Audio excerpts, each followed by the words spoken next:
All right, we do always rise and give honor to the Most High Yah. His son, Yeshua, the true Messiah, always to all of y'all divine preachers in every place, preaching, teaching, living y'all's divine word. Always to beloved ministers that labor with me in this part of the vineyard, whom I'm not ashamed to call brethren. Kodesh, greeting to them their respective places. Always to those that are watching in by way of live internet, to the dispersed, to the scattered, to the Jews first, and also to the Gentiles. Kodesh, greeting to them their respective places.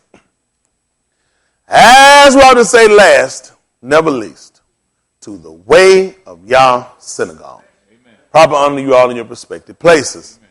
Once again, from TV, internet, radio, wherever our voice can be heard, wherever we can be seen.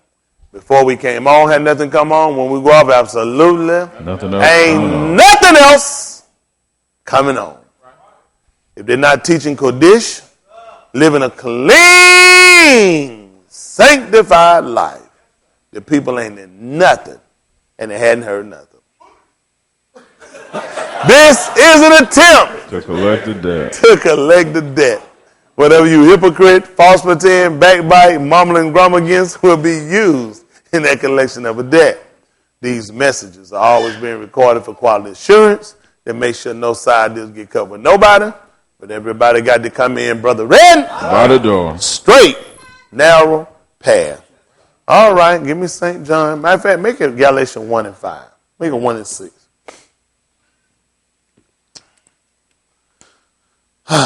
Wonderful Savior. Amen.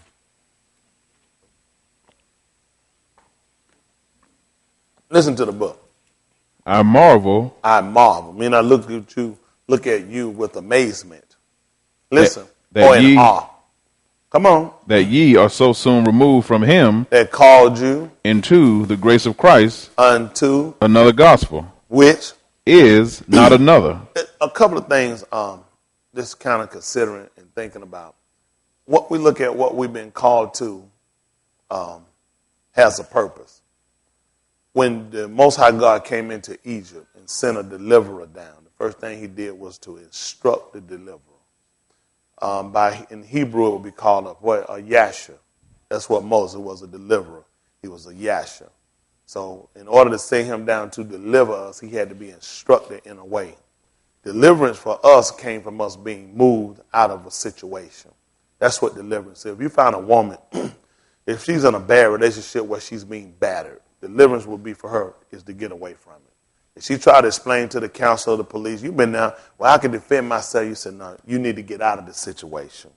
They'll come in to rescue you and say, I'll stay while you get your stuff or make him get out, and we'll make sure you get away from him to deliver you. That's what he came to do for us. He came to deliver us. Our deliverance came for us when we got into the knowledge of who he is. That's deliverance for us, in knowing who he is. The first thing you have to have is the knowledge. This is what people lack. You have to have the knowledge. When Moses even wanted to go down to, when he was getting ready to be sent down to our fathers, he even said, they're going to want to know, what is your name? It was important that we knew and had a name to associate a characteristic. For years we had a characteristics, but we didn't have a name. El is not a name. There's just another word for God, G-O-D. El is not a name. If you look at Israel, he ruled as God. That's all El is God. When Jacob named the house, he named it Elohi Israel. He named it God, the God of Israel. So now we start to look at these things. It came into that we had a behavior because we had a relationship. This is what people lack. You got to have a relationship, just like a marriage. A marriage consists of two things. It's a covenant and it's a relationship. What we look to have with God is a relationship and a covenant. Every covenant that we learn as being Jews was sealed with a particular issue. Let's pick up at the 9th chapter of the book of Hebrews. We'll come back. This we do, the Lord permit. Excuse me. Hold me that on Galatians 1 and 7. You still at 6 or verse 7? 7. Hold that for me. Let's see something right quick. Matter of fact, make it 10 and 1. We'll come at the 9th chapter, though. This is 10 and 1. Listen. For the law. Stop. For the law. Important for. We said a law is what by definition? A rule or code that governs a particular behavior. That's what we got. When you don't have law, well, you can't have lawlessness without a law. What you can have is when you don't have authority to institute it or regulate it, you can have what's called anarchy, which will be a disregard for. That's what you have when you got anarchy. You can't have anarchy unless you got some type of rule or code where you have authority and people don't obey it, people don't consider it. At that point, you have what's called anarchy because people don't even pay it attention. They ignore it. Y'all got me? So now we start to look at, he tell us the law. Tell me about the law, Brandon. For the law, having a shadow of what good is a things. shadow again, brother? Just a reflection. There's nowhere in the world I'm going to see. They tell me to go to Leon. The light is reflecting on the wall. I'm going to go to the wall. I'm going to go to what makes the image go to the wall. Y'all got me? And the only way I can do that, they say go to Leon, I got to have a name. Right? I got to have some type of identity. Right? I had to have some type of information. Right? Otherwise, we're going to do as our forefathers did. We're going to keep going to the wall. Wall is going to be a stoppage at some point. It'll block. It'll keep something in or keep something out. Y'all got me?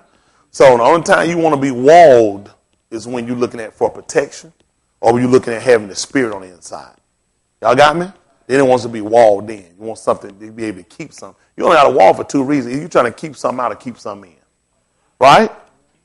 You don't want to wall yourself with God. You want to wall yourself around inside with God. Y'all got me? That's your protection. So now we talked about going to Leon. I got to have a name or an identity to go with the name. I got to have characteristics of the name, right? I got to have some type of idea of the image or the appearance to know to go to him. Now he said the law having a shadow, reflecting. Something that governs a rule of behavior having a shadow, right? Of good things to come, but not the very image of the things. That's what we look at. That's what we start to look at, the law. Having a shadow of good things to come, but not the very image. Now, pick me up in the 9th chapter of the book of Hebrews. Hebrews chapter 9. Give me about verse 23. Let's see what this says. Listen. It was therefore necessary that the patterns of things in the heavens. Listen, 23. Back me up at 17. Listen. For a testament is of force after men are dead. Y'all hear this? A testament is of force after men are what? Dead. Dead. Listen. Otherwise, it is of no strength at all while the testator liveth. While the testator liveth. Listen. Whereupon neither the first testament was dedicated without blood. Y'all hear this? The first testament was dedicated with blood. When Moses took the people, he took hyssop and he took the blood of she-goats and he sprinkled the people. Not only did he sprinkle the people, he sprinkled all the vessels. Everything that was going to be under the law, because you got to understand when you look at the law had a lot of other things that were instituted. There was a lot of things that were up under the governing of the law, right? There were oils you had to bring in. There were certain vessels. Everything that was going to be attached to that were people that were going to be set up as officers. All these people had to be brought in. All these people had to be covered under that testament. Otherwise, you're not under it. The only way to get under it, it had to have blood in order to enjoin us. Y'all got me? The reason why we look at this thing, we start to look at the law. That's some other reason. Listen. For when Moses had spoken every precept. When Moses spoken, listen, when Moses, you know what, man? He told you when they asked, and you know what's amazing? When Moses had did what? Spoken every precept. When Moses did what? Had spoken every precept. Who told us about that?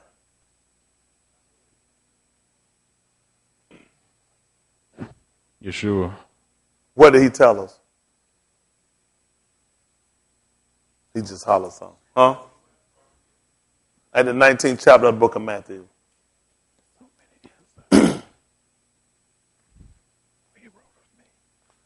19:5 right quick. Make it 19:4. We'll come back to the 9th chapter. Where you left off, 9:19? Yes, sir. Hold that for me. Hebrews 9:19, he hold it for me. Matthew chapter 9 at verse 4. Listen. Chapter 9 or 19? Chapter 19 at verse 4. I never said 9, did I? Yes, sir. He just heard what he wanted here, didn't he? I said 9.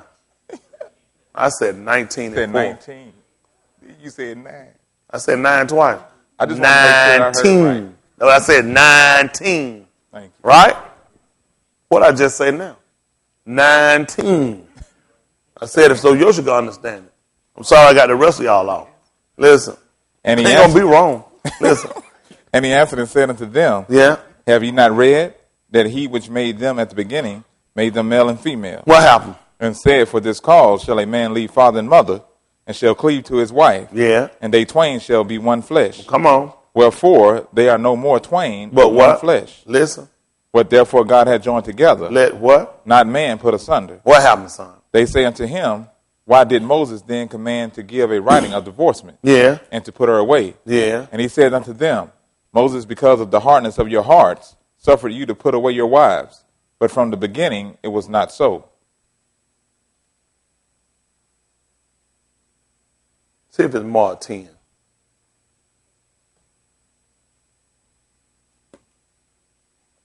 Mark 10. Let me see 10 and 3.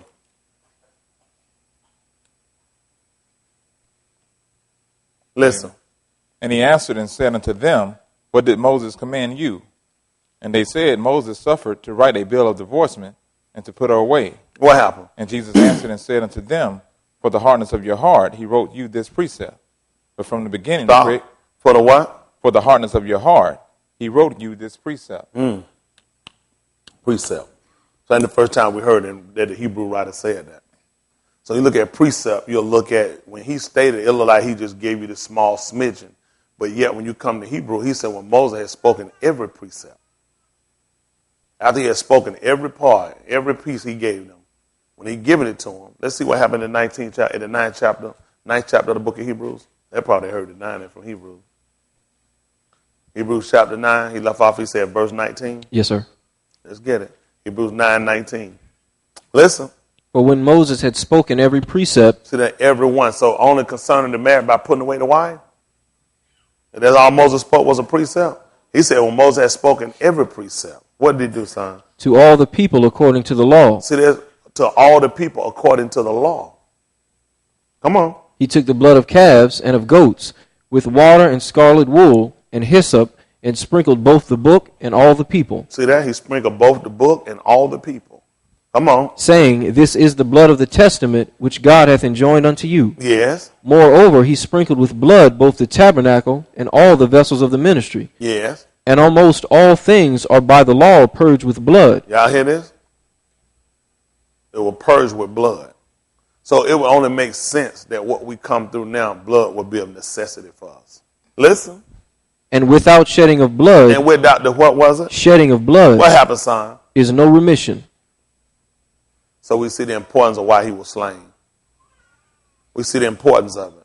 Because without it, it was no remission. That was the purpose of putting the blood on them. It was a part of remission. We got to remember something. Our law came in to tell us when we ate what we were not supposed to consume or ingest. Why we weren't supposed to consume it? Because life was in the blood. So when you look at when man sinned, the wages, because it's attached to the law, is death. So if you don't die, a life had to be given. Right? So this was the point of when we went in, our forefathers offered sacrifices. They already knew the pattern. So it wouldn't have been that hard when we seen him come on. Because when we had sin offerings. We knew what to give because we knew already that the compensation for sin was death. So therefore, when a man committed certain things, they see the priest and they go get something that was according to the law governing that particular sin. If it were leprosy, if when a woman had just had a boy, it was so many turtle doves. Everything had something that was in seal, and you had to follow it unto the letter of the law. Y'all got me?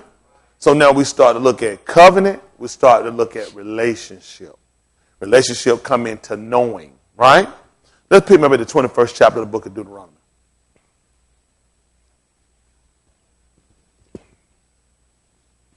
Deuteronomy chapter 21. Let's see about verse 12.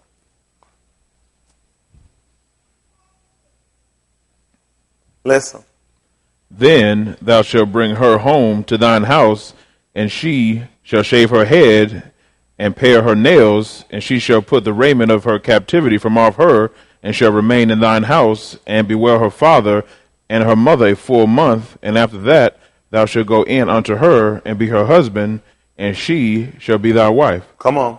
And it shall be, if thou have no delight in her, then thou shalt let her go whither she will, but thou shalt not sell her at all for money. Thou shalt not make merchandise of her, because thou hast humbled her. Come on. If a man have two wives, one beloved and another hated. This 21? Amen. Deuteronomy 21? Amen. 22. See if it's 22 and 12. Let me see what 22 and 12 say. Listen. Thou shalt make thee fringes upon the four quarters of thy vesture, wherewith thou coverest thyself. If any man take a wife, and go in unto her, and hate her, and give occasions of speech against her, and bring up an evil name upon her, and say, I took this woman, and when I came to her, I found her not a maid. What happens, son? Then shall the father of the damsel. Then shall the who? Father of the damsel. Then shall the who? Father of the damsel. Do what? And her mother take and bring forth the tokens of the damsel's virginity unto the elders. And what are they supposed to do? Of the city in the gate. Uh-huh. And the damsel's father shall say unto the elders, I gave my daughter unto this man to wife. Yes. And he hated her. Uh-huh. And lo, he have given occasions of speech against her. And what happens, son? Saying, I found not thy daughter a maid, and yet these are the tokens of my daughter's virginity. What happens, son? And they shall spread the cloth before the elders of the city. And why were they doing this, brother? They were trying to show proof of a covenant. Because what should have been on that cloth, brother? Blood. And the only way they could have had blood on that cloth is that there was a relationship. Y'all got me? So if you're trying to get to a state of repentance with God and trying to get a covenant with God, then you're going to have a relationship. Y'all got me? Now, anytime you have a relationship with somebody, there has to be some knowledge. At the 6th chapter of the book of St. John at verse 44. So what we're starting to come into now, you can, I remember as a child, you told people were your relatives so long, you even started to believe it. Right? It wasn't true. It seemed as though it was true. It seemed somewhat near the truth, but it wasn't the truth. This is why we come in now to making sure we have a relationship versus we just sit around and we take on assumption. This is what people do today. They call themselves Christians or some other denomination, or they say non-denomination, whatever it is people make up, and they claim to have a relationship, yet they have no covenant. You can't have a covenant without blood. Because we learn from the 9th chapter of the book of Hebrew, the law is a particular. There has to be a relationship. If there's no relationship, then there's no blood. Hold that before you go. Give me the first chapter of the book of Matthew.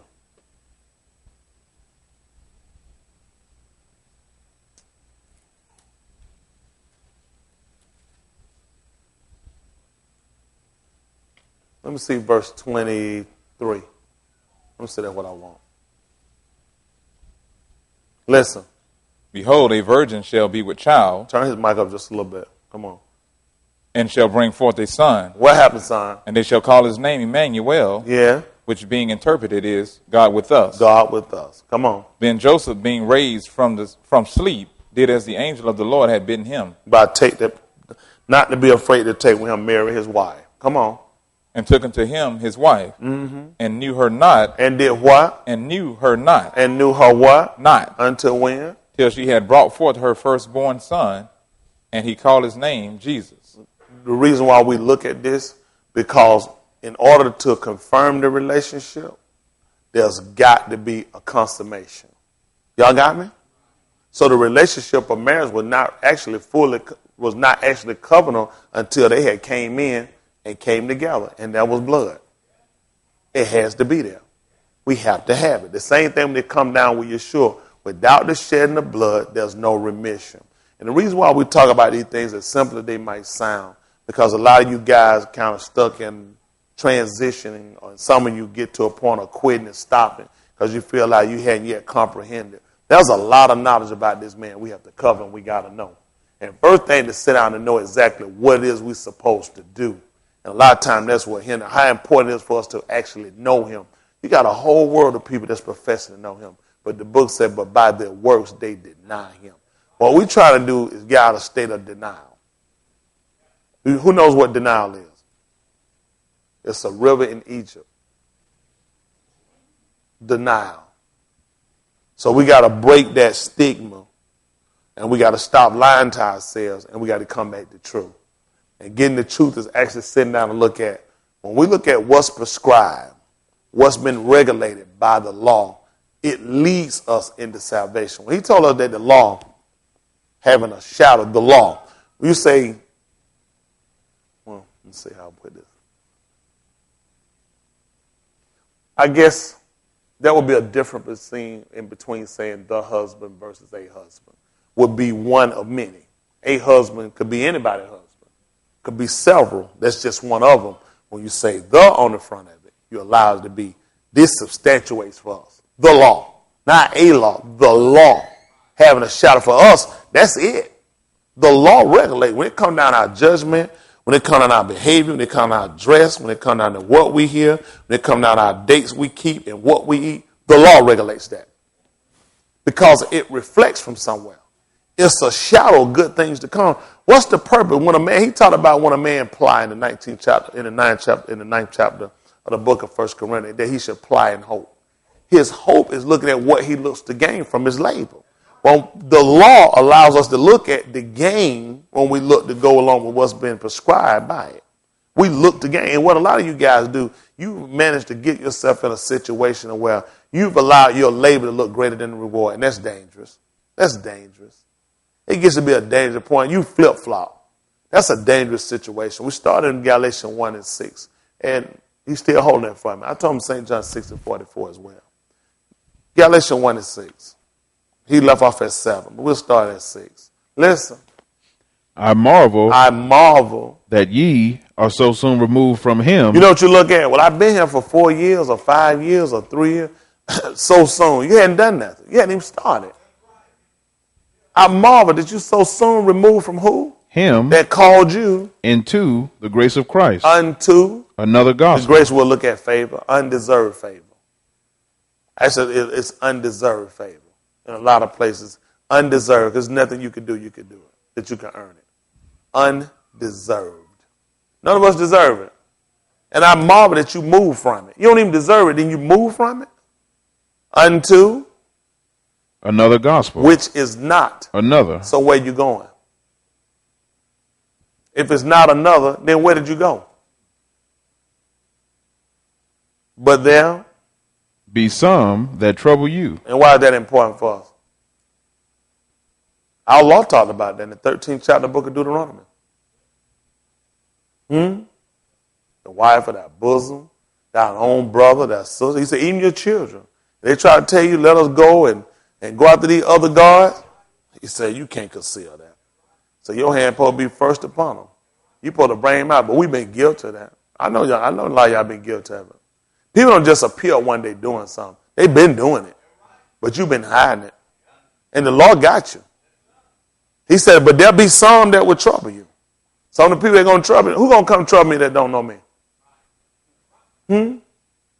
People that know me already know how I am. They're going to know to try to work on certain areas. They know what to say and how to approach me. Somebody don't know me on the street, they think about it. I see people handing out stuff. Sometimes they look at me, they look and say, oh, you don't like you want to be bothered. They look at some people and realize you look, hey, you want to, they look at me and be like, Keegan. I said, why they ain't offer me one? Because sometimes people look at your look and say, I don't know how to take it, so I ain't even want to offer it to you. And the way you look, tell me don't even fool with you. But these people already have watched you, and they already know I can tell you that. I can give you this information because I already know how you are, and I know where you stand, and I know I can seduce you with it. So this is why he told you. But there'll be some that would trouble you. Right before you move, so let's see what the 13th chapter of the book of Deuteronomy say. Let's see how many of y'all in here guilty.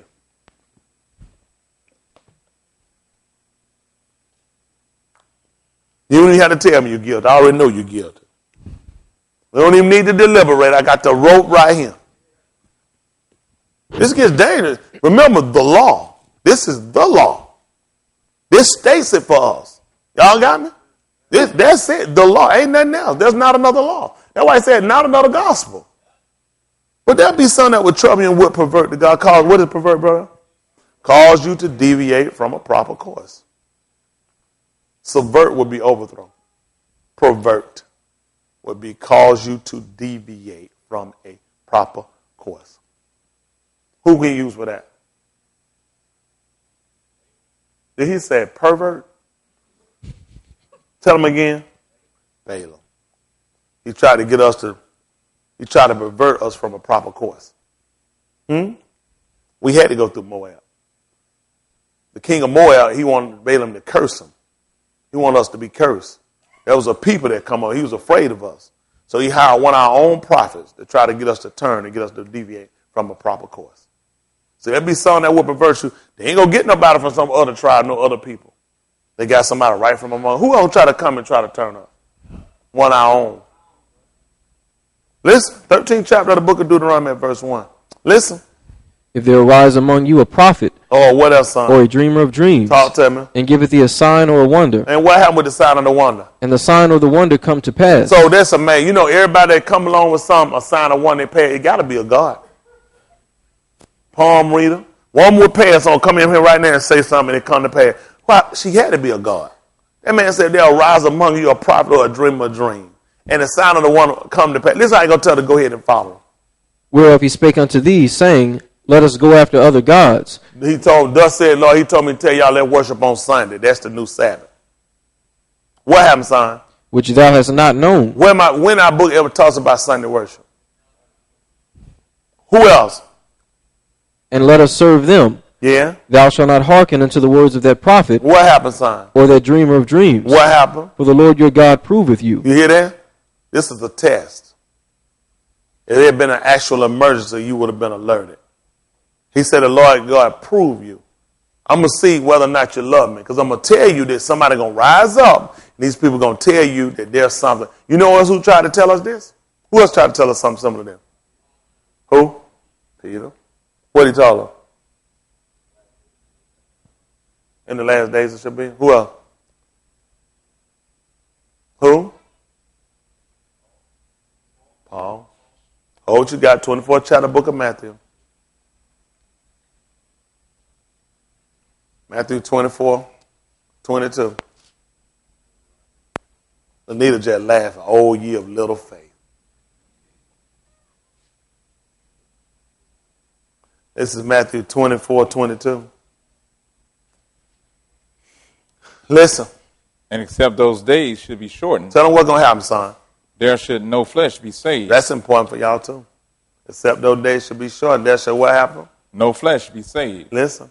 But for the elect's sake, what those happened? Days shall be shortened. But for the elect's sake, those days shall be shortened. Listen. Then if any man shall say unto you, what? Lo, here is Christ. What happened? Or there, believe it not. What? For there shall arise false Christ. False, and he was a prophet. The Messiah was a prophet. At Matthew 21:11, let's see what they said. Listen, this is Matthew 21:11. You hold me that 24th chapter. Listen. And the multitude said. And the who? The multitude said. Would be many people. What did they say? This is Jesus. They said this was Yeshua. Who is this, son? The prophet. A prophet. Of Nazareth of Galilee. So he said they were going to arise false Mashiachs. What were they going to be? They're going to be false prophets. Very well, brother. If there shall arise among you a dream, or a prophet, and if they should say something, it should come to pass. He said that the Lord thy God proved thee. You don't know it. You never got no teaching that Jesus was going to come and be in a secret place. Your law never said that. Your law never told you he was going to rise up in no desert. So why would you believe a prophet that came up and told you he was going to be in the desert? So what were you supposed to look at? The law. Having a shadow of good things to come. So that's your hope. Your hope is in obeying what he told you. It was going to lead you into the plan of promise. Y'all got me? Amen. So in order to do that, now he started telling me these things. Otherwise, I mean, how am I know who is who? That's why we got to be taught. Otherwise, I don't know. You said something, I know you, and every time you say something done came to pass. I know you got a drinking problem. I know you smoke cigarettes every now and then you in adultery, but you ain't never lied. Every time he calls something, it be dead on the money. So why wouldn't I take what he tell me? But the Lord thy God proved me.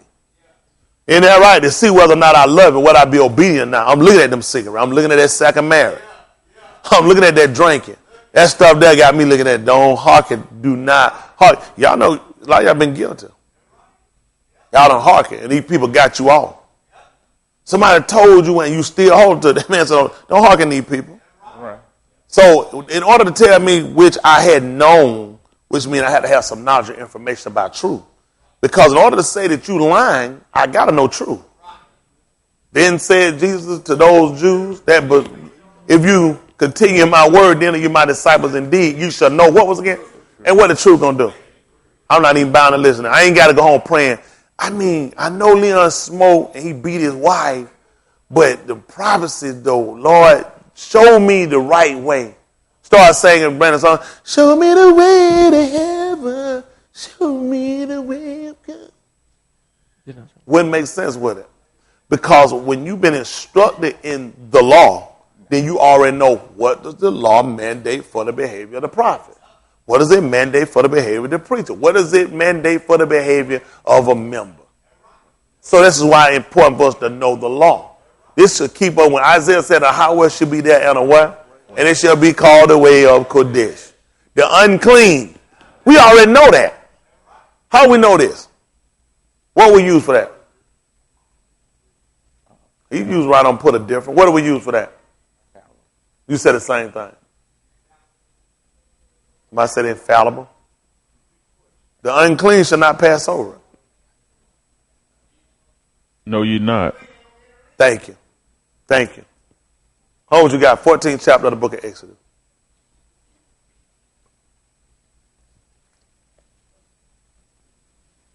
Let's see what happened.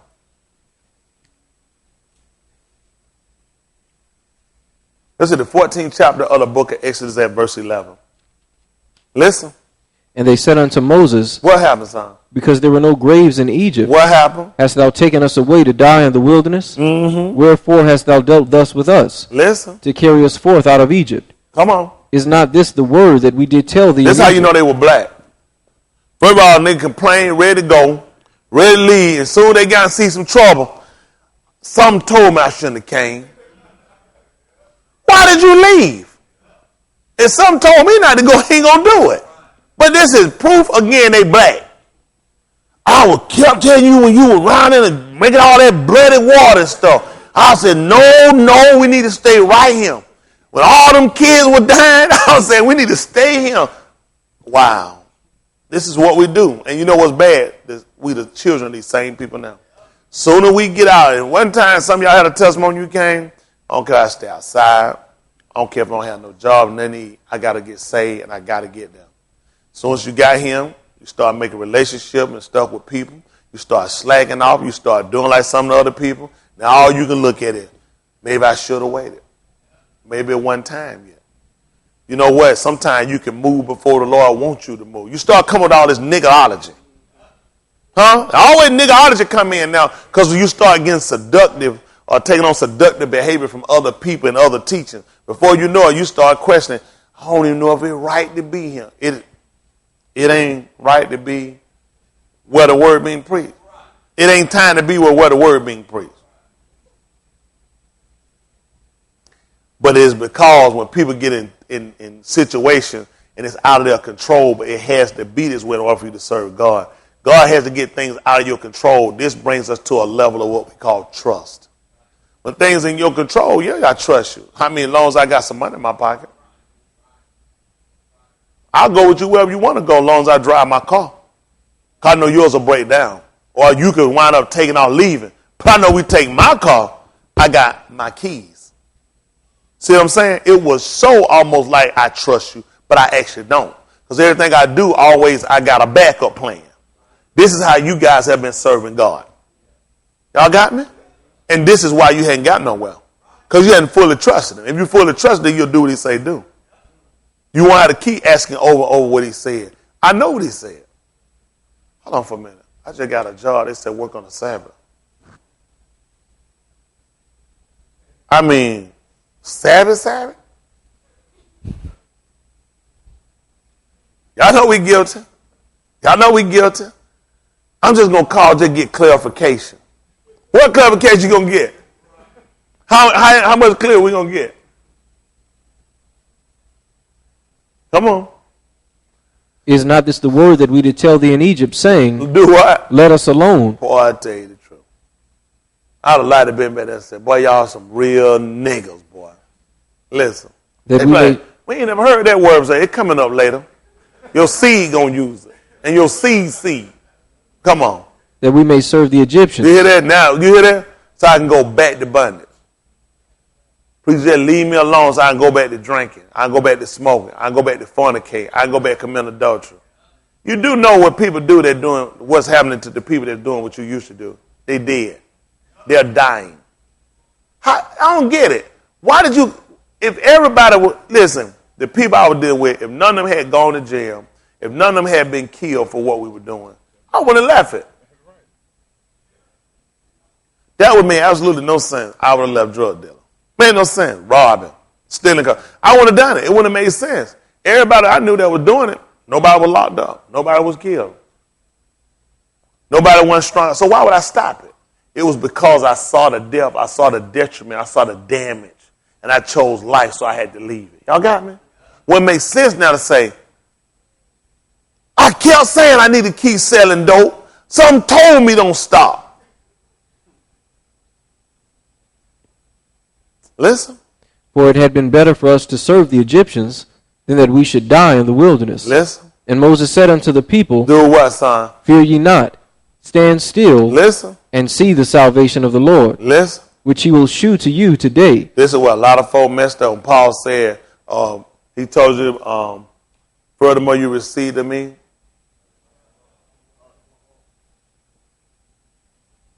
I actually gave y'all something way off. In 1 Corinthians chapter 15, verse 2, he said, by which wherein you stand, by which also you are saved, at verse 3, if you keep him, remember what I preached, unless you believed in vain. That's what these people did him. They had believed in vain. He said, wherein you stand. He got it from Moses. Moses told him, stand still. Don't move. What mess a lot of y'all up? Y'all move, y'all waver. They get you. This is what's dangerous, and y'all don't consider the one time you waver could be the one time God don't let you back. That one time you waver could be the time, you know what? I swear you ain't getting in. I can't afford that. People say, other people, I can't run out. There's something I don't go. There's something I don't do. How somebody else get other chances? Those are conversations you have when you don't know God. You don't have a conversation like that when you taught. That's why it said, render the property, they shall all be taught of God. Once you start to get knowledge, then you start to get a relationship. You start to get a relationship, then you start to work into a covenant. And once you get the covenant, then you get the blood, which makes remission. You can't get the spirit to be remission. God ain't going to give you no spirit and come back and say, oh, I've forgiven your sin. That wouldn't make no sense. I got to have a clean vessel if I can put anything in it. Which means there's got to be remission. You got to have a covenant. Y'all got me? That's why when on the day of Pentecost, this is what people mess up at. At verse 36, when Peter went down and started condemning them before verse 36, from verse 19 down about verse 34, 35, therefore let all the house of Israel know it's true that God made that same Jesus whom you crucified, both Lord and. Now when they heard this, they were praying in their heart. See, these people had knowledge. They were building from a relationship. They had something that was even given to their father. They were coming back to something. They already had something, so they was coming back to a covenant. That's why he was able to bring them back and start to tell them about David. He was bringing them back into a relationship, getting them back into a covenant, refreshing their minds concerning the relationship so he could get them back to the covenant. So these people had to get back to what this man committed to them. And this is the difference with us. We have no knowledge. We've been without. We got a big gap. It's like people go back. Sometimes when people lose their memory, they can get some information. Then they say, I got like a big gap in my lifespan of where I can't recover, where I don't know what happened. So this book brings us back into a covenant, showing us the way we pick it up, it looks like it was never broken. Because it brings us right back to what he gave them. Abraham had a relationship with God. That's why he was called a friend. You have a relationship with friends. We're not talking about sexual. That's why he was called a friend. We got a relationship. So when him having a relationship with God, you know what God gave him? God gave him a covenant. That's why that's why he gave him the lamb. Because he had to have blood. You can't get a covenant. He done swore thing. He gave him circumcision. All this stuff, he had a covenant. It started with a relationship. You guys come in here, and the biggest problem I got with you guys, I say God had with you. You hadn't even started on your relationship. And you want to jump straight to it. Because you know what you like? A person go to the club, pull a girl, bought a drink, you ready to have sex. I don't even know you. What's going to make us get together? We need to talk. We need to get to know one another. You have to work up to that point. Y'all got me? You know what people don't do? How many of y'all had girlfriends before men? After elementary, you start asking somebody to be your girlfriend. After y'all start doing things and getting relationship, you automatically tell people this your girlfriend. Who had somebody say, have sex, and they keep going, you regular, say, want to be my girlfriend? It's kind of a given, isn't that right? People don't know who says that now. That's telling you in elementary, you write a note, do you want to go with me? Yes or no? Please don't check no. And the people put the please out was the ugly nigga. But you see how things are kind of a given? Because you look at, we have a regular coming together. So it's a given that we're in a covenant together. Well, I don't expect you see when you see some guy, hey, what you doing at my girlfriend? Y'all had literally had no talk saying you my girlfriend and thing. Or she said my boy. It's annoying, right? When we come back to this, it's annoying for us that this belongs to us, that we belong to him. This is a given. Y'all got me? Therefore, let all the house of Israel know assuredly God had made that same Jesus whom you crucified, both Lord and the Messiah. When they heard this, it pricked them in their heart because they looked at the relationship. They looked at how the relationship had gone bad. Based on the knowledge we had, we should have never gone away. And this is what happened a lot of times. Some of us, it ain't an issue of us going away. We had never came to. That's what we're trying to do. We're trying to come to. We're trying to come back, reconstruct, reconnect something that was lost. Just like Jerusalem. When you find men like Nehemiah, we know Nehemiah for what? What is he known for most with us? Building the wall, governing. What you find about him building the wall, would he have been there when Solomon built this place? Yet it was in his heart to come to establish and bring back to that covenant, being a people to come back to a covenant. Y'all got me? This covenant that we come to try to establish has already been given to us. We're trying to come back, as he told us in the 11th chapter of the book of Hebrew or Romans, we're trying to come back and put the natural branch back into the tree. Amen. Y'all got me? We're trying to put the natural branch back to the tree. Y'all got me? It's given. This is a given. It's an easy thing to do. It's already been given to us. And the problem is you guys neglect this.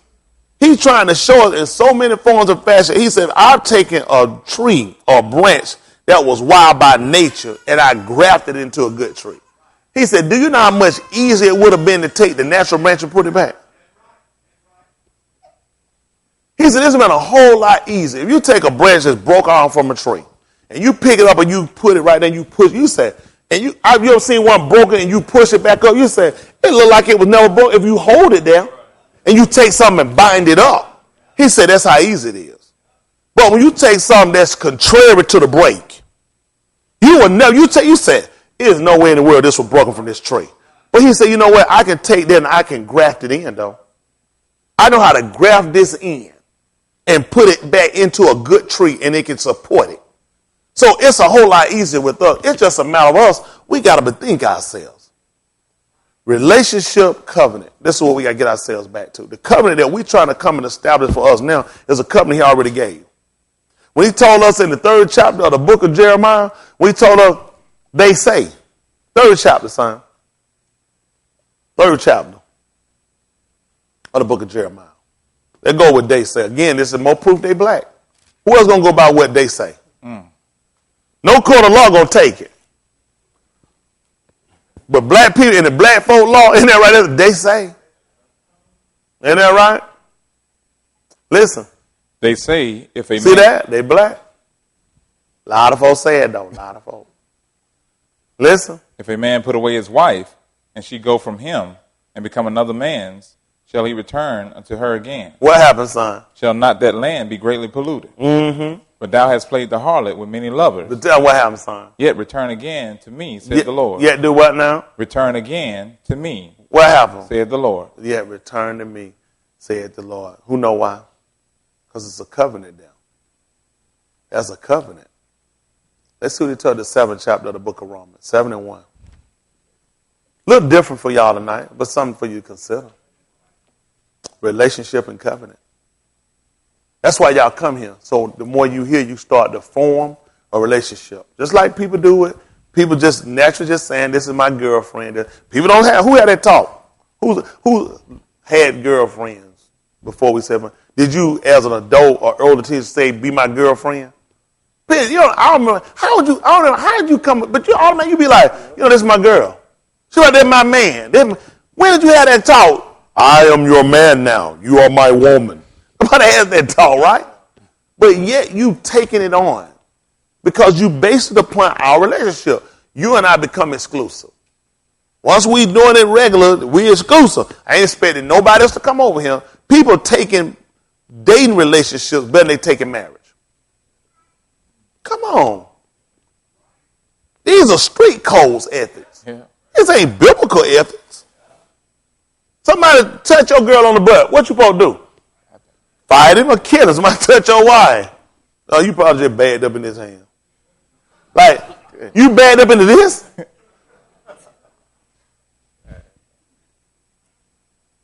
It's bad, ain't it? How we take, if we had that type of just knowledge, I'll say this. The acts that we perform in relationships that were non-committed as a marriage, we did more and better servitudes than we do in a committed relationship. Like marriage. Y'all got me? So, certain things that we take it as a given when you're dating, and you take on these assumptions, or we feel like it's a given, we should have that toward the word. It's a given to us when it comes down to the giving of the law or the keeping. That's a given. Our action and reaction. He said, for as much then as the Mashiach has suffered for us in the flesh, so arm yourself likewise with the same mind. For he that has suffered in the has ceased from sin. How did his ceased, or we'll put something in front of it, deceased. So we'll put a prefix. Huh? The dying. What did we put on that? The who? The suffix. The ing, that will be a dangling participle. The ing and the ed. Difference. Now, don't act like y'all amazed. The thing that we sat down and we have to consider again is coming back to a recovering of something. A lot of these things we go over sometime in elementary. Even Dan is still fascinated. Danny, get yourself together. Brother Kevin, it ain't that serious. But the thing that we try to look at and we try to consider is the relationship. That's why we're here. Once we take on the knowledge and we regain or we get, well, we talked about it again with the Jews, and I say this in a way for we've been without the relationship. So in a sense, putting us in the state as the Gentile, the game. But once we come into the teacher and get the relationship, we'll actually come back to the regain. Because the covenant that we're actually getting ourselves and joined into is a covenant that's already been given to us. Y'all got me? But we've lost something. We're going to pick that up and show how we lost these things, okay? Come on. Know ye not, brethren, for I speak to them that know the law. Tell them about the law, son. How that the law... He said a law. Because that was single out. The law. For us, this the governing factor. The law itself, that's a governing factor. That's a governing factor. The men that he set in place are only there set the institute to make sure that the law is being followed. Y'all got me? The only reason you have a preacher, the only reason you have people, rulers that's among our people, is to make sure that the law is being followed. Listen. How that the law have dominion over a man as long as he liveth. Tell them what happened, son. For the woman which hath an husband is what? Bound by the law to her husband. How long, son? So long as he liveth. Tell them what happened. But if the husband be dead, she is loosed from the law of her husband. So then, if her husband liveth, she be married to another man, she shall be called an adulteress. An adulteress. So we know that the law has dominion over man as long as he liveth. Well, as long as we are people existing, because he gave Abraham a living covenant. Our agreement is a living covenant. This is a living way. In the 10th chapter of the book of Hebrew, he said, having therefore boldness to enter into the Ruach HaKodesh, he said, to a new and a living way. Now, what we wind up finding ourselves deceased or deceased to is sin. Y'all got me? Listen. But if her husband be dead, she is free from that law, So then, so that she is no though adulteress, she be what? married to another man. Listen to us. Wherefore, my brethren, My brethren, ye also are become dead to the law see that? To the law, by the body of Christ. then what happened? Ye should be married to another, even to him who was raised from the dead. Now we're looking at the breakaway. Being able to break away from sin. We talk about dying. This is the purpose of why we have to die. Every one of us. This is what you formulate when you're baptized. You formulate or you show an example to dying. When a person dies, they should go in the grave. Y'all got me? This is a given. They go back to the dust, back to the earth, back to the ground. So in the fact that you died and you were baptized, none of us should have gotten up committing sin. Because if you got up committing sin, you went right back to a relationship that you were supposed to be free from. Y'all got me? In the 6th chapter of the book of Romans, he told us being then made free from sin. You can't be free from sin unless you die. That's the only way to be free from sin. When he started talking to us in the 3rd chapter of the book of Jeremiah, the reading I sent you there, he started talking about you looking. Started talking about look around. Who hadn't you laid with?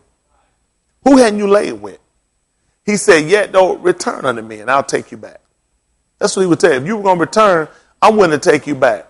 Letting you know I'm still keeping my end of the bargain. At 1 Corinthians chapter 6.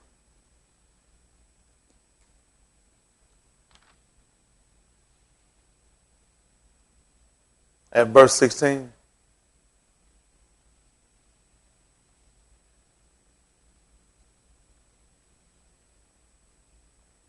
Listen. What? Know ye not that he which is joined to an harlot is one body? What happened, son? For two, saith he, shall be one flesh. Paul only picked it up because he had to know Jeremiah. If you've been laying with a whole lot of the people, that wouldn't make you exclusive. You've been outside of the agreement. Yet he looked at what he established and what he had, what he told, what he gave to Adam, the state, didn't change. Although there were precepts, there was other precepts that Moses spake. That's why he said he wrote you this in the writings. Because of the hardness of your heart, he wrote you this. But from the beginning, he told him it wasn't so. It wasn't so a man could put away his wife. That's why he brought him right back and said, yet return unto me. In the 50th chapter of the book of Isaiah, he told you, where was the bill of your divorcement? He said, to which one of my creditors did I sell you to? There were people, God, there are sinners out here. You know the Bible, even, listen, whatever good thing any man do, whether he be bond or free, the same he receive of the Lord. You know that? There's some sinners out here that do some good work, and God owe them, even if it's paying them you. There are some people that God paid back by giving them to us. Y'all all right? We sold the Mashiach. We were sold too. So now we start to come back to consider our ways now. We start to come back to consider, he can consider his own law. He can't go above his law. There were already provisions made. If he had left it like it was, there was nowhere in the world we could be brought back. Although for some of us, we take it as a new covenant, but when it actually come back, it's an old covenant. It's an old covenant that he brings us back to us. Y'all got me? It's right back to the promise, because it will make no sense for it to call on people like Abraham, Isaac, and Jacob. The covenant still stands. Y'all got me? When we pick up in the 3rd chapter of the book of Galatians, he told us to Abraham and to his, was the promises. He said, not unto seeds, but unto as a womb, and to thy seed. He told us something. Who remember what he told us after? If you be Christ, then you're Abraham's seed and heirs according to the promise. What we find out, he started telling us about the law. He said the law, not a law, which was 400 years after, could not disannul the promise. That was the covenant as well. The law, the same thing we got, it's not against the promise. It helped us to get to the promise because it came along and it was a stricter for keeping us into the way. He told us straight is the gate, Narrow is the way, straight is the way. It was restricted. It was to keep you from getting off. We found about the highway. Huh?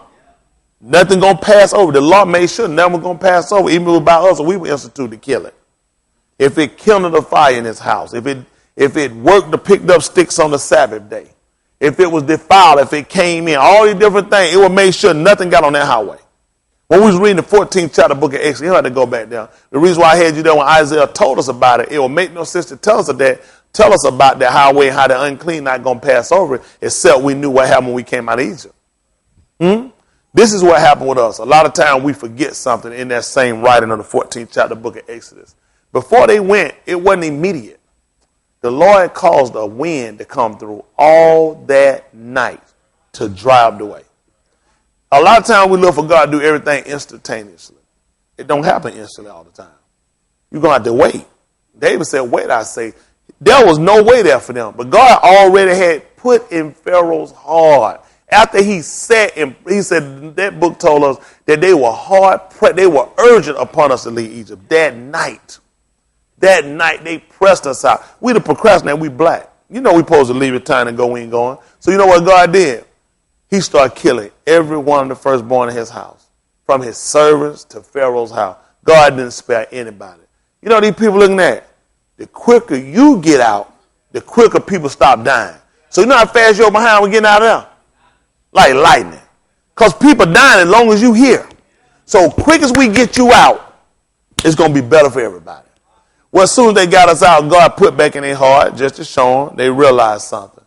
That probably was a bad move. Because after people stopped dying, you know they started looking at?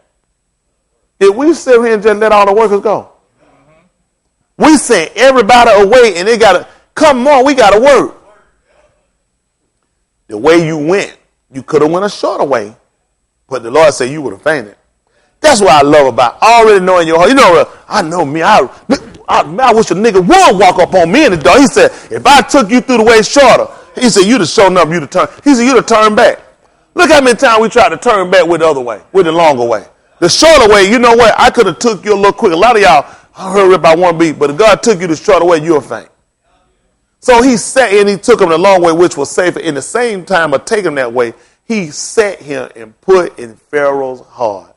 He said that we were trapped in the wilderness. That's what made him pursue us. He would say it was nighttime, and here we were gone out, and these dummies done went the long way. They're going to wind up being trapped, but God put it in his heart to think that we were trapped, that he would pursue us. And all of that was to prepare, as Isaiah told her, and a highway should be there. And a way. And it shall be called the way of Kadesh. The unclean. That's why God wouldn't let them go through it. He said, but it shall be for those. Because we were traveling. That's what a wayfarer traveling means. Though we were fools, because we didn't really know the way. But we didn't err. Ain't that right? We didn't err. We wound up making it through. And as soon as we did, when Pharaoh and his army went down in it, you know their wheels started getting heavy? Their horses started getting, the chariot wheels started falling. I mean, none but a God can do that. Make the chariot wheel. Horses pretty quick. They're pretty fast. They turn around, somebody might make it out. So you know God, he just made the chariot wheel start to come out. When the Egyptians tried to put it back on, it was too late. Miriam sung a song, said Pharaoh's army had died in the Red Sea. But it was to show us how the unclean, they were unclean. See, God was baptizing us. That's why he was bringing us through. We had to come through some tribulation, some trial. We had to wait on God. Isn't that right? We had to suffer through the nights. But then God brought us out and he cleansed us.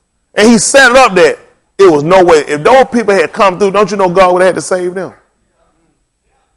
He'd have had to save them. Hold you got 12th chapter of the book of St. John. Try to stand up, Beasley, your eyes touch him. You ain't going to fight it sitting down. You're too comfortable. When you wake up, stand up, Beasley. Yeah, save yourself. Them eyes keep kissing. They're going to have a relationship. They're going to be a covenant. And your eyes going to start pouring blood.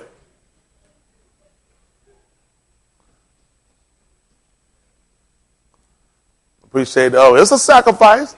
I know people say, I don't want to, man, you don't want to sleep on word. This is your soul. Listen.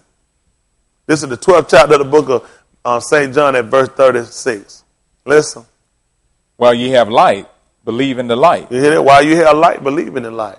that ye may be the children of light. See, that's what we're trying to do. We got to believe in. That's how we become the children of his own will. What did he do?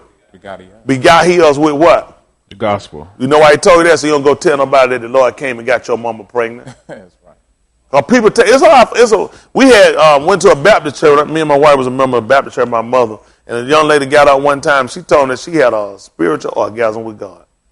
That was her testimony. So she had an orgasm with God. I mean, she should have been punched in her mouth right now.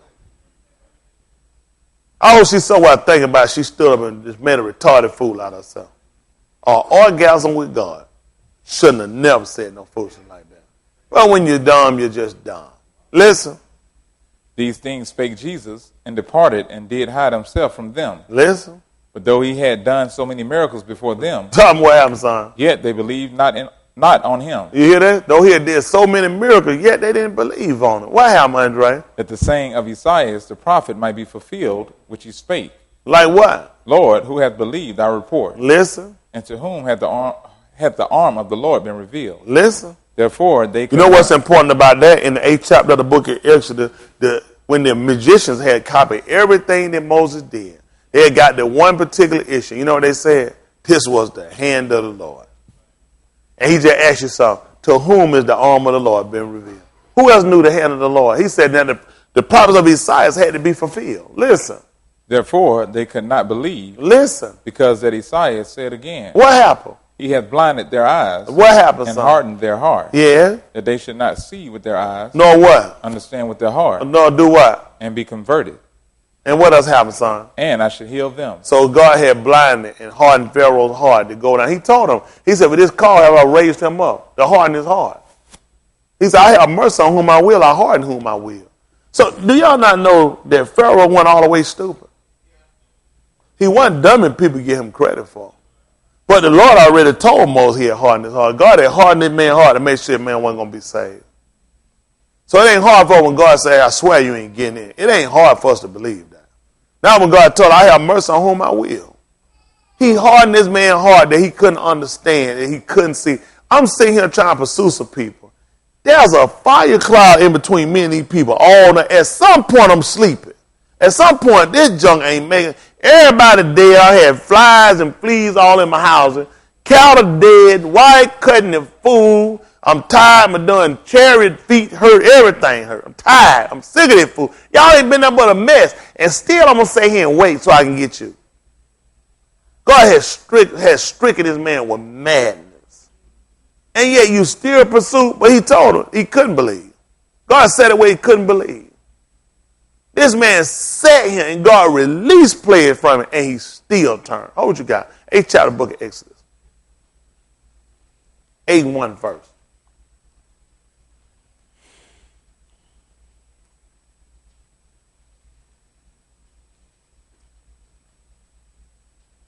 Exodus 8:1. Listen. And the Lord spake unto Moses, Go unto Pharaoh and say unto him, Thus saith the Lord, Let my people go. What happened? That they may serve me. Mm-hmm. And if thou refuse to let them go, behold, I will smite all thy borders with frogs. Come on. And the river shall bring forth frogs abundantly, which shall go up and come into thine house, and into thy bedchamber, and upon thy bed, and into the house of thy servants, and upon thy people, and into thine ovens, and into thy kneading troughs. Come on. And the frogs shall come up both on thee, and upon thy people, and upon all thy servants. Yeah. And the Lord spake unto Moses, Say unto Aaron, Stretch forth thine hand with thy rod over the streams, over the rivers and over the ponds, and cause frogs to come up upon the land of Egypt. Mm-hmm.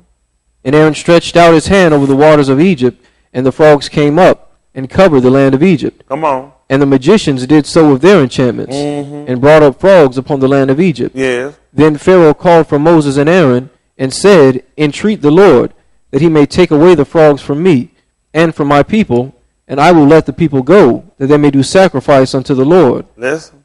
And Moses said unto Pharaoh, Glory over me, when shall I entreat for thee, and for thy servants, and for thy people, to destroy the frogs from thee, and thy houses, that they may remain in the river only? Come on. And he said, Tomorrow.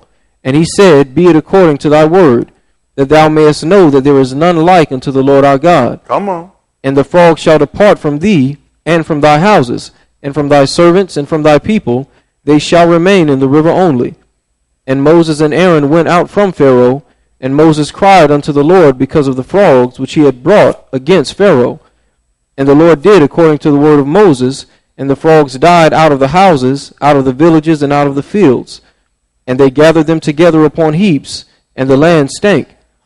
But when Pharaoh saw that there was respite, he hardened his heart. What happened, son? And hearkened not unto them, as the Lord had said. God already knew what he was going to do. A lot of y'all have done that. You made commitments with God. You made agreement with God that God would just turn something. If God would stop something. If God would release something. If God would change something, what you were going to do. And God already knew you was a liar before he done it. So like he knew with Pharaoh. I already know he's a liar. I know you'll say what you'll do while you're in the situation, but as soon as things change, you'll turn. As soon as things change, you'll turn your heart. That's why he told the Lord, come to prove you whether or not you love the Lord or not. That's what come in for us to be the whole key. To see if you actually love God enough to get a covenant with him. A lot of people make a relationship just to get out of something for now. But do you love him enough to get a covenant with God that you'll stay continually in what you say you're going to do with the Lord? That's something we got to learn how to do. Y'all are people that quick to get out of the path. Y'all quick to turn aside out of the way. Because y'all start getting emotional, you start having things going on, you start wanting things, you start going through things, and the first thing you do, and you feel like you ought to let go of, is with God. For whatever reason, you need to keep your job. You need to keep that sorry nigga, that sorry woman. All the other stuff that's bad and rotten in your life, you ought to keep. It's always God the thing that need to be let go. I don't know how it becomes that life is better without God. When there is no life, there is no existence without God. As I'm going through, I don't know what I'm doing. Maybe I ought to just stop. I feel like I ought to just quit. With God, you don't have a life without God. You have no meaning. God defines us. We're not even a people without God. How do I come up with let go of God? If anything, let me let go of things that antagonize me. Let me go out of things that trouble me or trap me in or hedge me. Like you said, lay aside every weight. And what was it? He was never in the number. God ain't never been no weight to me. The weight come in with trying to hold on to things and do what God tell me. And it don't make sense to put the weights down. It makes sense if I let God go. I'm still in a race for life. And I still got the weight. But for whatever reason, these things are a whole lot easier without God. Now, how much sense did this make? Absolutely none. I didn't even know I was in a race that God told me. You ain't never know you were troubled or free that God showed it. The things that I came in, the knowledge of or started conviction of, let me say the conviction that drew me to even turn, I didn't know it that God showed it. And you know the sad part was, people have been dying for what I was doing. Yep. I was just the idiot that didn't identify. God started saying, it wasn't even the first one that turned me, or the third or the fifth, or the seventh or the eighth. It's eventually start, man, people dying. Hey, idiot. How long was it going to take? Man, people going, I locked up 7 times. When do you think I should have got smart? All of a sudden, around 7, start thinking, man, I need to try to change what I'm doing. At 7? Everybody getting locked. People been getting locked up since man been here. You see how late we come in the reaction of things. We thinking it's new or whatever coming up. We think all of a sudden, now I'm starting to see things. It's been happening. God allow you to identify to see. It's always been happening. You just been oblivious because you've been doing your own thing. Did God touch a man or woman heart and enlighten them and get them to see the way to show you this has always been going on? You just been oblivious. You've been so busy being an idiot, including me, that you ain't even paid attention. You ain't have enough sense to pay attention to what's going on around you. Ain't had enough sense to pay attention to what's going on around you. That's how bad our mind is. Our minds are that bad. We think things will just go away. We just leave it alone. If I just try to go and just get myself together, I'm going to try to come back. You're an idiot. There's nowhere in the world God going to let me get myself together out here by myself. It ain't going to happen. Get together with what? These people have no conscience that there's a real living God that's going to damn people when he come back here. People going to hell when this man come back. People ain't even conscious of it. I just don't get how you just jump up quick and stop with God. What are you thinking? You're in a committed relationship. There are laws for this kind of stuff. You bound so long as you live it. We're in trouble. Amen. We're in trouble. You know what what gets me the most? The longer like y'all stay, some of y'all, it's like the dumber y'all get. It's like the backwards you get. With more information, you got to become smarter. You ought to become more aware of things around you in your situation. Realize things happen for a reason.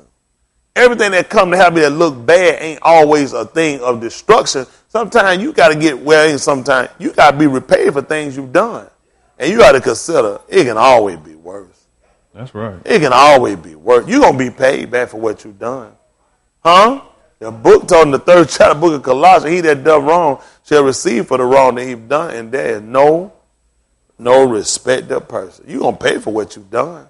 It's just when God come back to pay, you want to act like something new popped up. You'll get your new stuff later. But right now, we need to go through the old. Huh? It's just like when you go get new harvest. What you got to eat? Come on, man. That's the law. Ain't that right? That's the law. That's the law. You know good and well you're going to have to eat old stuff because of the new. But still, again, we got so much old stuff we got to eat and consume and digest for disobedient, hard-headed, cheating, rotten, just no doing good. And the sad part, some of you ain't never stopped. Your bill's still tallying. You talking about when I'm going to get, look at man, you still sitting here and eat. You keep all that about bringing no receipt, you still eating.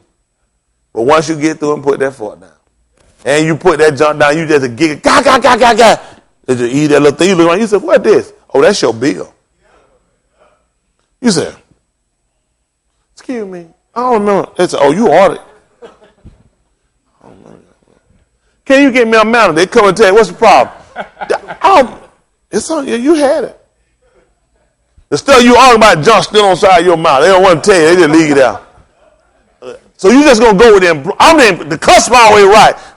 But I'm more subject lean to go with the employee this time. Because you got all that junk on your mouth. I see it. You ate it. It was yours. It's on your bill. That's what y'all going to get. You don't get it. Everyone, let me tell you something. I try to help y'all out, but y'all so done. Hard-headed.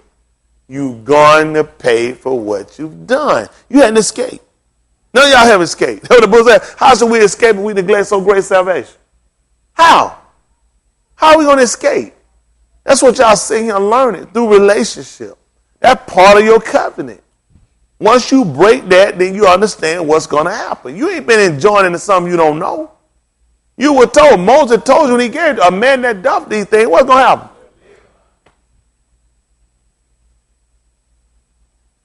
The bad part is nobody want to come into the reality of realizing this man is really going to send you to hell. You need to come into grips with that, because once you come into grips with that, then we can start working from that point. Then we can start working to go up. You at the point of, I don't believe it. That's what he's saying. You might not say it literally with your mouth, but you say it with your behavior because you ain't obeying that, and I told you. Like he said, who have believed our report? To whom is the arm of the Lord been revealed? Y'all don't realize God done blinded some of these people's eyes and blinded some of these people's minds. Y'all got opportunity to see it and hear it, to sit down, become conscious, and change what you're doing. Change what y'all do. I call y'all right now, sister. Y'all start fussing and arguing me. You ain't looking at me, man. My soul on the line. I'm going to go to hell. But you just keep going all the way. Just keep going. You know what I'm saying? I'm sorry, Pastor. You sorry all you want to. Now you got to pay for it, though. You got to pay for it. And it's the stuff y'all get yourself trapped up on. That's elementary. You already know the operation of how this stuff works. It's like, don't even put yourself in that situation. Wait, there's a reason. If you set the weight, there's a reason. Every time you get chastised, ain't got to be because you're wrong. The Bible says he wants to see if you can take it patiently. This is thanksworthy. Some of y'all say, I'm good. Pastor get me for something I did. Man, ain't finna be arguing. I'm wrong. You know what the book said? Ain't no glory in that. That's the book. He said, but when you hadn't done nothing. He said, you look at you. When did you should tell them people he wasn't guilty? How many felt like he should have told them? I know what I'd have done. I told him, this nigga finna quit lying on me. I ain't did nothing. Come on, you get locked. Police come lock you up, and it's a charge of death. Who in here ain't finna get no attorney? Man, I'm getting F. Lee Bailey, Johnny, that nigga finna, I was to dig that nigga up. I want a dream team. Come on, what we finna fight for our life, ain't it? Who finna sit here and go to jail and get charged something you know you ain't done it? Like, y'all, what y'all doing, man? Who finna just say, I ain't gonna fight it? That's what they said. They folks say, you finna get the electric chair, get the needle. Thou said. Okay, you finna get it, nigga. So you doing right, I said it. Damn penalty, you got it now. And you ain't gonna say a mumbling word. You won't let the guard just start slapping you, spitting in your face. No, you gonna call somebody, you gonna file charges. You gonna get charges filed against them. Then you gonna try to get a lawsuit, you gonna sue him. He didn't do any of that. Huh? Amen. Unlike us, he really trusted the Father. Just being honest, a lot of times we don't. He said, man, sue you for your coat, give him your cloak also. He just trusted the Father. He just realized, you know what? I ain't trying to run through and try to fight my way through their life with these people. That's what they said here. He said, that's why I came into the world, to give my life a ransom. We forget. We think we came here to rap, sing, play, fart, poop, play spade, go to the mall, shop, get clothes, have sex, masturbate, drink, and smoke. No, you came here for a reason. That's what we here to learn about a relationship. We're trying to get a covenant with that man at the end of the day. Because if there be no shedding of blood, there's no remission. Right now, what you under, you ain't saved. Which means we got to change what you do and what you know. You got to get a relationship. So the blood will actually come in and get remission so you can get the spirit. This is the reason why some of you don't have it. The others don't have it because you just ain't going to get it. Your name is 7 Up. You never had it, you never will. The reason why the guys, the most of you don't have it is because of the fact you sat down and there's no remission. You hadn't stopped. You hadn't had a full commitment with the man. Well, you're not even committed. Some of y'all only commitment when you get now conviction here. Some of y'all now y'all thinking he right. Yeah, this ain't new. This ain't new information. That's the bad part. The stuff y'all coming to knowledge of, whether it's me or you all, it's always been saying this. That's why a friend. Abraham was called a friend of God. How do you be a friend of somebody and you don't have a relationship? Huh? He was called a friend of God. And guess what he did? He believed God, which means he obeyed. He believed. God said, I'll count that right. That was right with God. God said perfect. That's all I ask a man to do. You want to be perfect with God? Just believe what I tell you. That's why he said, don't fool, you can't err. How you going to err? If I told you to go in this land, you go. How you err? I think you're a sinner. That's your mouth. The man told me to go. I went where he told me. The man told me, don't marry none of these people, and I married none of them. What the man going to tell me? I obeyed him. I believed him. That man told me to get out of my father's house. I left. After the man get through, the man going to say I was perfect. Because everything I told the man, he did it. People, I just can't see that Abraham, he had to lie. That's because you're a nigga. And you think because of your fallibility, you're going to come count everybody that obeyed. Because God said the man was perfect. The man was perfect because he did what I told him to do. I told the man, every male, everyone that bought with his money, I told him to circumcise on the 8th day. He said, listen, get me in the morning. 9, 8, they right there together. Come 8th day, everybody gets circumcised. The man was counted as perfect. Y'all want to, how to be perfect? Do what you're told. That's how he got a covenant. Because he did what he was told. The same thing when it come down to Noah. He got a covenant because he did what God told. The book says he was a preacher of righteousness. Amen. How many God saved by water? That tied right on into Abraham. When he got Abraham coming along later, Abraham and Noah didn't know each other. Abraham walking down, what you doing? I'm building a ship. He's okay, I'm finna go down here and I'm finna free Lot. None of these people, they were not together. Let's quit being stupid. He wound up giving this man something that would connect them to a covenant that he had. That's why I said to Abraham and to his seed were the promises made. He connected all those together. He connected them together. Huh? We got a lot of work to do. We got a lot of work to do. But it's not a time It's not a work of one day. Y'all know what time it is, don't it? It's time for much rain. We're getting ready to get a lot of rain because we're getting ready to go into the first of our year. It's part of our covenant. It's not a time. It's a time of much rain. It's a time of much rain. It takes time to get it. And I want y'all to get it. I really want y'all to comprehend the importance of y'all salvation. My kids, your kids, my wife, your wife, and husbands, and whoever else, and brothers and sisters. We got to make sure we really get this. Y'all don't sit here and laugh yourself and later on y'all wind up going to hell. Don't get to singing and playing and going so much that you lose sight and focus of why you're here. That's to make sure you saved. We don't get this right, folks. We go into a burning hell. You can get all this stuff like Paul said. You can wind up being nothing. You can get all the time and people. I know my single people, a lot of y'all hiding. Just if you can get somebody, your life will be a whole lot better. But God will let you get somebody before you know it. You be running so hard behind them, God ain't in the picture no more.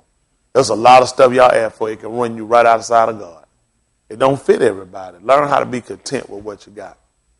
Be content and wait on God. God don't have no problem with giving you things. Sometimes I did a lot to try to get things. That's why I ran through my hands so fast. So I did the things I did to get it wasn't right. You take your time and focus on making sure you save more than anything. One thing I had my mind set when I turned my life around, I was content. I had a peace of mind. My wife, I wouldn't tell her, I got to get that drug money back. I had a peace of mind. I wanted a relationship with this man. I wanted to know I was saved at the end of the day. I had all that stuff, man. I wasn't happy in my heart. It don't make sense to get that stuff and that thing, you serving the stuff. You ain't even serving God. There's a lot of people got things, and you know what they ain't got? They ain't got God. Y'all got an opportunity to make sure nothing else. Make sure y'all get God. You need a covenant. If you don't get no blood, you have no remission. Y'all still stuck in your sin. That's in bad shape, folks. Y'all really better sit down and consider where you at. Some of y'all going to leave him. Just like Brother Holcomb with a whole lot of them, they struggling, don't know. It don't take long you sit long enough. After a while, your mind be so far gone, you don't know if you're going or coming. It only going to get worse. It don't get better. It just one a minute. Y'all are sitting here long enough and play and days out. I tell y'all stuff, y'all will fight me and tell me it ain't what it is. It's just the flat truth. It don't take long your mind get gone. You got it long enough, the devil play with your mind a while, you'll see it. After a while, it ain't you. It's me. Ain't right. It's some stuff ain't set right in your spirit with the book. It ain't God, it's me. I think he's trying to make us serve and worship him. Oh, it don't take long. It don't take long, devil, to get your mind. Whole lot of y'all already been edged out. The Lord just stopped you before I punched you in your stomach. The Lord know I punched you in your stomach, you tell me in my face, but so the Lord spared you. Maybe he knew you were low on draws. But at the end of the day, y'all better consider. Y'all sitting here long enough to keep playing. I already know y'all have stuff. Let me tell you something. Every one of y'all in here, I know y'all. I know what y'all got cooked, concocted. I know what y'all putting up. Sad part look and say, I wonder when they going to stop being a nigga and start doing what they supposed to do. I know why y'all don't come talk to me before you do stuff, because you already know the answer. So you'll wait and you'll come to me when it's shabby down. And then that's when you figure I can come fix it and get it. Then you'll tell me how you want to tell me. And don't want you to think I didn't want to tell you. It's just you be busy and I ain't get around to it. I know. But y'all just had time to go do what you want to do, though. But as long as y'all think this stupid look on my face make me an idiot, y'all be fine. But I tell y'all about me. I would never get no idiot my money. I would never get no. That's about the dumbest thing you can do in the world. I would never get nobody I thought was dumber than me my money. Not me. That look. Hey, you and me. That real stupid, ain't it? So look at that idiot. And you'll give me money? An idiot? Boy, you got to be pretty done dog. Y'all use your head. Don't be so done stupid, young folks. Y'all take your time. At the end of the day, where you at with God? How does God look at y'all? Do y'all consider that? Are you even somebody God can trust? Are you even somebody that will deny anything for him? Or the truth be told, you'll deny God in order for you to get things. Y'all sneak and hide and slick and do all the stuff y'all do. Y'all stuff be so tacky, man. I just watch. I said, wow, that's really dangerous. But at the end of the day, that's where your mind is. But I still try to preach repentance to you to try to help you out. Hoping at some point y'all will let it just enter and sink in your heart and say, let me do the right thing. If you're going to be saved, you got to resist something. You got to resist something. You have to deny yourself. It's some stuff you got to deny yourself. You're going to be saved. You got to be willing to go through some of the very things you're afraid of not doing. What people going to say. A lot of y'all, that's going to kill some of y'all. What people say. what they gonna say, how people look at you if you don't, or if you don't have. I know that's killing a lot of y'all. They keep you from doing everything God tell you to do. You know the word right. It's just how folk gonna look at you, what people gonna say. And you don't want to look too bad before people. You don't realize what they gonna say when you go to hell. What they gonna say when you burn up and you go to hell, and you right there with them. I rather let these people talk now and I be saved later than to say these people say nothing but all good things about me, and then later on I wind up burning in hell. What good is it? What good is it? Huh? Don't let these people make no fool out of you. Talking about you following a man. Everybody follow a man. That's right. They all following a man. Every word they got came from a man. Every style of clothes they got come from a man. A man told them what to wear in the winter, what to put on in the spring, what to put on in the fall. Everybody following a man. They just make a fool out of you. You're different. You supposed to follow a man of God. Amen. Huh? Amen. That was what he made. And we got man of God from who? From Adam. Adam was a man of God. Huh? He didn't come out from a father. He came out, he was begotten of God. He was the man of God. He told you all scripture word were given by the inspiration of God, and it was profitable. For what? And Adam taught it to his wife. Huh? It became scripture, for Adam taught it.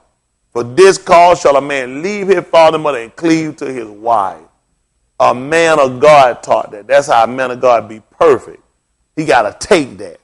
He got to stand on it, regardless of how people are, regardless of what people say. Regardless of his situation, his feeling. The word of God doesn't change.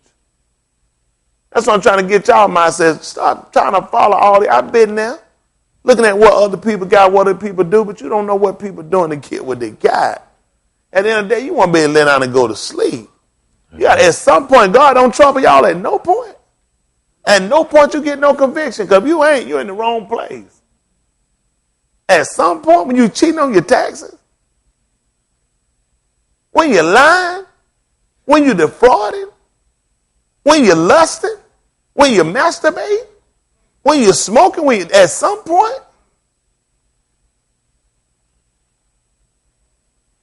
you got to get tired of just being sorry. I got tired of repenting. And why did they get sick? They'll make you sick on your stomach. How many times you going to keep repenting? Want to get to a state of mind where you start repenting, you just start doing like Abraham. What did God tell me to do? Let me just do what the man told me to do. And then I want to keep every time the word comes, keep bashing my every time. It need to be on something I don't know, not on something I know.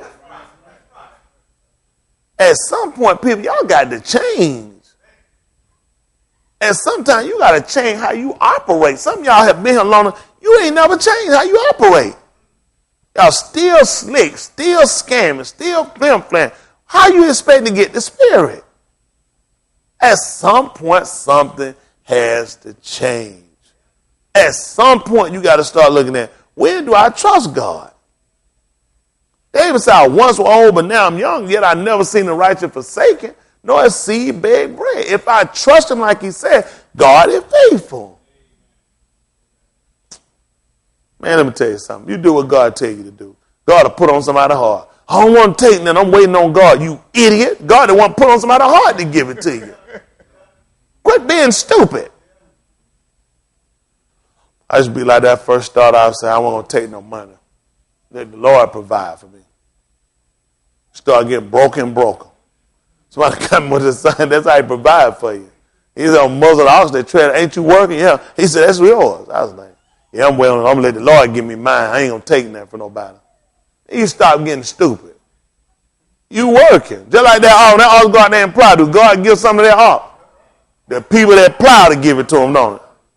Nobody from the next yard come get the people that plow that ox. Take that muzzle out and feed that ox, don't it? I've been plowed by y'all. Y'all going to pay me. I want to eat. That's right. God tell you he set a law there, didn't he? That's the law. He set the law to provide. I don't sit around saying I ain't want to take nothing from people. I ain't folks trying, I'm going to give you $20. No, I don't want to take nothing from nobody. That's being stupid. That's stupid stuff. Not looking at the law is why I got it. The law came and said, thou shalt not muzzle the ox that man plowed. The law said you got to feed him. Wow. Wow. That's amazing. The law regulates. It regulates a code for behavior. If you get the spirit, it's going to be because you followed the law to the letter. It's going to lead you into the promise. Y'all got me? This is why when we want to sit down and look at, well, how many of y'all really want the spirit? Okay. Then we got to start looking at the law. We got to start looking at what does the law prescribe. We got to start going looking at law keepers. We got to start looking at people that law were instituted from. And you don't institute laws by people unless God feel like they got credibility. He has no reason to institute law with people or allow laws to be instituted through them unless they had credibility. People like Abraham, Isaac, and Jacob, these people had credibility with God. People like Noah, these people had credit. These people already had values of God. He just knew that his son shouldn't be looking at it. He already knew. That was a thing God already put in these men to know this is the law. These men just did, we established law from these men because they knew God. When they took Joseph and they got ready to kill Joseph, who stopped them? What Judah let them know? Can't kill your brother. Where he would have known that from? Cain and Abel. Judah, I got a feeling. No, got no feeling. I already know the law. I already know the law. And Cain had to know it. It would have made no sense to come and punish him and make no law off of Cain unless he knew it. Just like what happened, it made no sense to cast him out of the garden unless they knew it. They had to know it. They had to know it. She sat there and recited, the day we eat of it. Not only he said that, he said we couldn't even touch it. It's been taught to them that, well, don't just eat it. Don't take it. If you start playing with it, you're going to mess around and going to get in your mouth, just like a baby. What a baby do, you give him something. You know what people do? Then they come snatch keys from a little child. When that baby get them keys, jingling, jingling, jingling, jingling, jingling, jingling. That thing them keys do, every baby do it. Where it going? Some parent child will snatch it. You're an idiot. You never give a baby keys. You give them a little plate key. Once they do this a few times, it going straight in their mouth. God already knew. If you go touch that tree, it going straight in your mouth. Because you're a baby. You're a baby. That's why we had to be taught the way. That's why the law had to be so strict for us. Because he know if you fool around, you're going to wind up messing up. He had to come along. We didn't start learning the righteousness of the law or start learning what things the law would allow us to do till Yeshua jumped on the scene. That stuff we didn't know. That stuff we didn't know. He didn't give it to us to play. Don't pick up stick, anything. Bam, kill you. Anything. Don't kill no fire because you know you're going to mess up. You're going to start doing more of what you need to do. It's just best you don't fool with it. Once he came on, he started trying to show the righteousness of the law. He started showing us what the priests do. He said, so you hadn't read in the law when he told about David what he did when he was hungry? And the men that were with him, how they went into the temple. What day, brother? In the days of Abba. Abba was the high priest. And it was only law for them to eat it. He said he gave it to him and to his men that were with him. Oh, he said, hey, you not read about the priests? What they do, brother? He said they wrote. They show you how King James do. Say they profane the Sabbath. This is why these folk come along and say they do what they do. He said, see, Jesus said they were cussing and drinking. No, he did not. He said he was treated the Sabbath as common. See, when the translator writes stuff, they had you hear what you hear when you with profane? That means something, you degradate something. Isn't that right? So look at they use certain word make people think they can go do stuff on. He said even the priest wasn't right. He never said that. He said treated as common because on the Sabbath day you weren't supposed to kindle no fire. Yeah, when you looking about the 28th chapter of the book of Numbers, on the Sabbath day they had to do double work. There had to be an offering on the Sabbath. And you couldn't make an offering unless you had a fire. You can't make a fire unless you take wood up on the Sabbath. And then you got to burn it, which will be kindling a fire. He said, and they were blameless. He said, you know what it means? Say you want to condemn the blameless.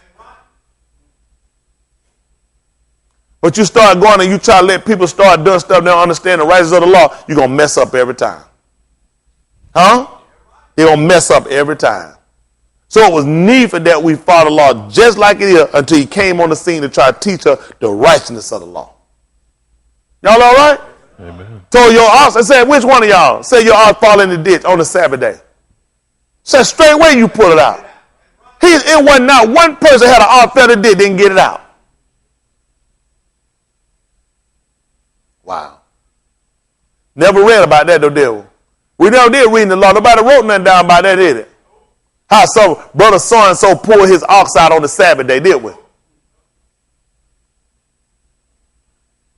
That's why we here. We're trying to make sure we get an understanding because we got to be saved. Y'all hear me? And Paul told us, I'm going to let y'all go because I know y'all dying out on me now. We'll continue tomorrow. My heart desire prayer to God for Israel is that you might be saved. I bet y'all reckon y'all got a zeal of God, but it sure ain't according to knowledge. If y'all being ignorant of God's right, y'all going about establish your own right. And in so you hadn't submitted yourself to the righteousness of God. We got to get back to this thing and get it right. Y'all have waved it off. Y'all been pulled off. Y'all lusted at the evil thing. Paul told y'all just to clear. Y'all wind up doing the same thing. The reason he came along and tried to keep us from being ignorant, we wind up doing it. He said we don't want to lust at the evil thing as they did and they were destroyed. We don't even want to murmur as some of them did and they were destroyed a serpent. You know what y'all been guilty of? Raise your hand. Murmuring. Should have been bit. Lusting. Should have been destroyed. Y'all tell me this ain't been nothing but God's mercy. Tell me this ain't been nothing but God's mercy. Tell me why, the truth be told, tell me why y'all haven't been snake bit or you ain't been slaughtered. Man gave us nothing but grace. Had he gave us the law, we've been in trouble. Had he gave us the law, we've been in trouble. We have been in trouble. Y'all hear me? We have been in trouble. God been good to us. The way of y'all synagogue, y'all in violation. You're in violation. Y'all been taught, you've been told, and you still been transgressing. You ain't got no business being no sinner. Y'all hear me? Amen. Man, I'm told he ain't come and spoken to us, so you wouldn't even had no sin. But now, had he not come, I wouldn't even condemn you. I wouldn't even have you in violation tonight, but y'all in violation. We in violation. Well, we got to get this thing together and get it right. Y'all go home tonight, carry your black behind the bed. Don't even take no bath. Well, some of y'all ain't got to tell you that tonight. You take one in the morning before you leave home. They're going to tell you, you heard preacher say, quit taking bath. When I say quit, so I know already, it's just like this. I ain't said the disciple wasn't going to die. I just say, if he will, that he tarry until I come. What is that to do? You take a bath before you bring your stinking mind in tomorrow. But you carry your black behind home and someone enjoying that thing. Carry your behind to sleep, get some rest. We got to get right. Y'all hear me? Amen. Make sure y'all start really going on and examining where you at when you hear the word. How much of this are you actually applying? Oh, this your soul. There's nothing else you can do in life and mismanage and still get ahead. You saying you mismanage the word, how you going to equate salvation? If you misappropriate, mismanage, fine. It don't ever be that people mismanage, misappropriate, and have more duty. You have less. Y'all have mismanaged, misappropriated the word. How did you get saved? How are you going to ever get saved when you still operating like that? Y'all have got to sit down and really pay attention and start using application. Y'all hear me? Don't y'all sit here, every one of y'all can be replaced, including me. Everybody here can be replaced. Y'all got me? Use your head and serve like that. You like your job, you want to keep your job, then make sure the man come by and catch you working. Quit sitting around making excuses, looking at other people, using other people for your reason of quit instead of you looking at save yourself. Whoever fall away, whoever stay, ain't got nothing to do with you. You got to sit here and you got to give account for yourself. Y'all hear me? It's beautiful couples stay and worship and hear the word and grow together. But at the end of the day, regardless of what you do understand, I got to be saved. Make sure you always reiterate that to your other spouse. Y'all hear me? Anybody you date, just make no mistakes at the end of the day now. I got to be saved. Make sure you tell your kids at the end of the day now, whatever y'all do now, I got to be saved. If the Lord come back and take you down with a whirlwind, I got to be saved. I said in my heart, one of mine died. I don't want to start quitting. Oh, Lord, how I'm going to work? One of my kids gone. You know, work like I told you, nigga, are you next? You on deck. You on deck. Isn't that right? For the lower room, I start mumbling, grumbling against how God worked. Some of y'all sitting in the room, you on deck for cancer.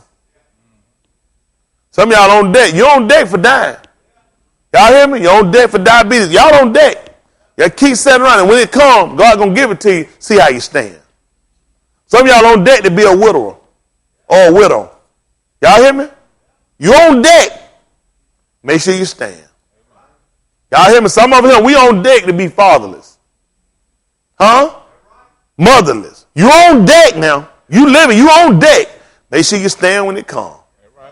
Now these folks don't know. A lot of y'all doing good that God come through there and move like a whirlwind and move somebody out your life now.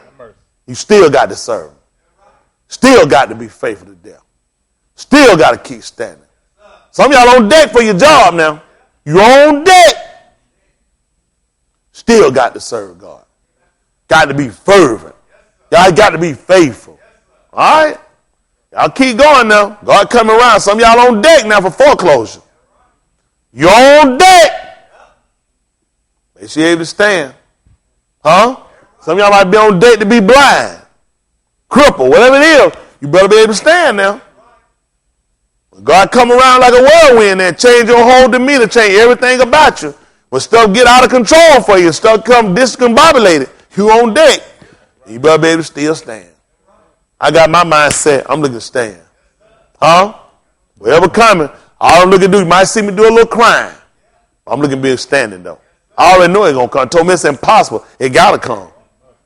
Huh? Watch all these folks going, somebody's child get kidnapped, somebody's child get killed, somebody's child come up with cancer, somebody's child got leukemia. You know you're on deck, right? Hold on, y'all don't know, man, that something happened. Everything beautiful and everything going right for you. But, man, you wait till you find out when God tell you, you wind up, you on deck. Huh? You been going to tell everybody, you know, he going to be all right, man. Hang in there, man. You going to be all right. And you mess around somebody to do it to you. You say, I'm the one usually doing to other people. You know why? Because you on deck. You on deck now. Make sure you stand. Y'all got me? You on deck. Some of y'all ain't lost no mama, no father, hey. Just wait. You on deck. Get your bed and come on up. You on deck. Make sure y'all know y'all got to do now. You still got to keep standing. Y'all hear me? You still got to keep loving the Lord now. Whole lot, y'all. God gonna show your heart. Reason some of y'all don't worry about it. Yours will be here till he come back. He ready to hear you crying hard when you go to hell. You do some hollering, crying, and complaining with God. He just don't even worry about it. Sick of hearing your mouth now. Broke a toenail when you was in the 3rd grade. I'm still hearing about it. Oh Lordy, what happened to that toenail? Don't worry about it. But you're on deck. Some of y'all, they're gonna take a good storm to come through and God crash, just demolish everything you got. Then you'll serve. Whatever y'all do, don't wait till you get taken down. Don't wait till you get stricken down, just like Nebuchadnezzar. You're going to have to cry, the Most High God rule in the kingdom of men. And y'all know who he gave it to? To whom he will. That's why he gave it to the Son. That's good, brother. Thank the Lord.